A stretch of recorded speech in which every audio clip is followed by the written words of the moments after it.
Bismillahirrahmanirrahim. Assalamualaikum warahmatullahi wabarakatuh. Sampurasun.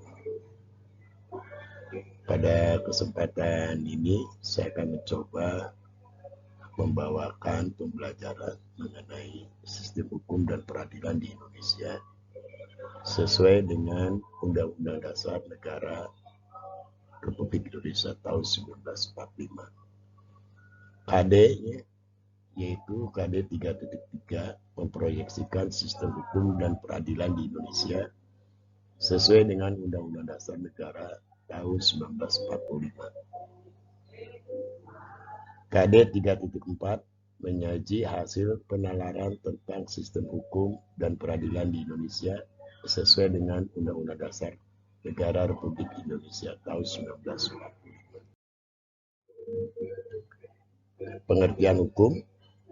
Hukum adalah sebuah peraturan yang berisi norma maupun sanksi yang dibuat oleh manusia yang bertujuan mengatur kehidupan manusia, tingkah laku manusia demi menjaga ketertiban dan keadilan di masyarakat dan mencegah terjadinya kekacauan, keributan, dan perpecahan. Hukum bertugas menjamin sebuah kepastian hukum bagi seluruh lapisan warga masyarakat dan setiap masyarakat berhak mendapatkan pembelaan di hadapan hukum.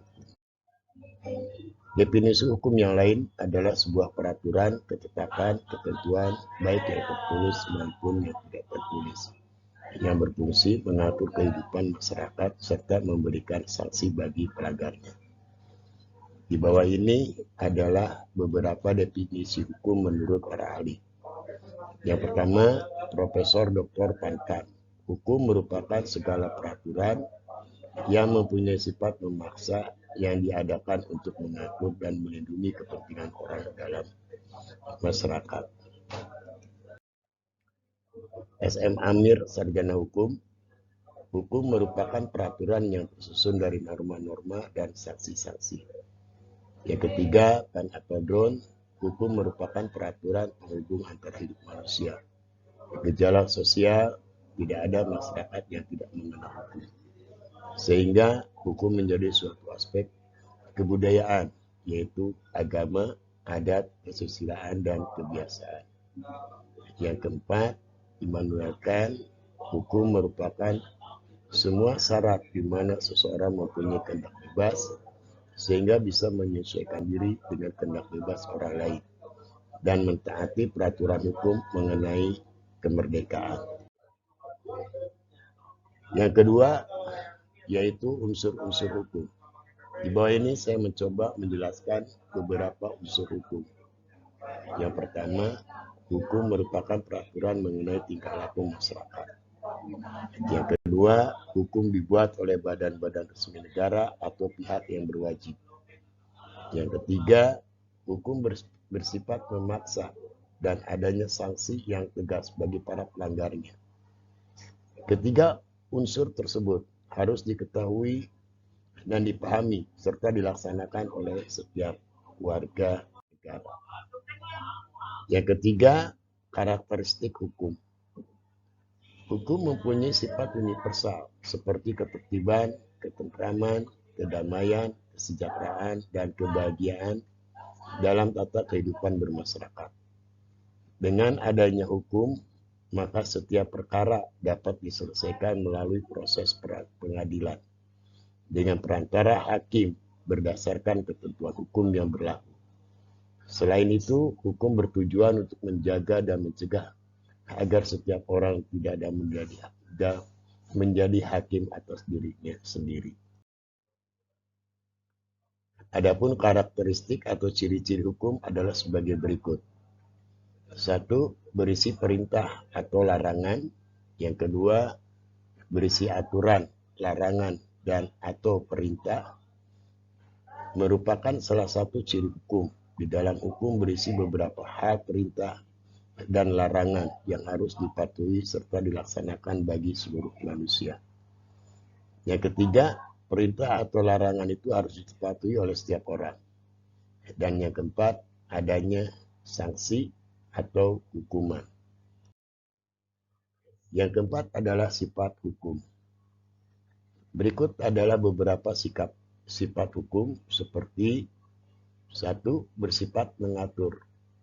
Hukum dikatakan bersifat mengatur karena hukum memuat berbagai peraturan, baik dalam bentuk perintah maupun larangan yang mengatur tingkah laku manusia dalam hidup bermasyarakat demi terciptanya ketertiban di masyarakat. Yang kedua, bersifat memaksa. Hukum dikatakan memiliki sifat memaksa karena hukum memiliki kemampuan dan kewenangan memaksa anggota masyarakat untuk mematuhinya. Hal ini dibuktikan dengan adanya yang tegas serta orang-orang yang melakukan pelanggaran terhadap hukum. Yang kelima, klasifikasi hukum.